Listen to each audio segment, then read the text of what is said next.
So we are back at Dollar Tree. Come on inside. Let me take you inside so you can see how you can make $10,000 a month selling items from the Dollar Tree on Amazon. Let's go.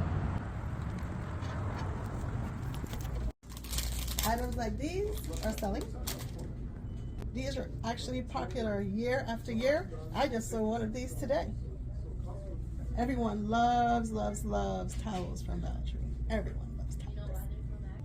I've been selling these items for 10 years. I've been told that they're good for getting rid of squirrels. Everyone loves the good old USA. We celebrate it, what, 3 to 4 times a year? Here are some items that I've sold already. Mini hats. And of course, the good old Americana. And everyone loves a good lay for 4th of July.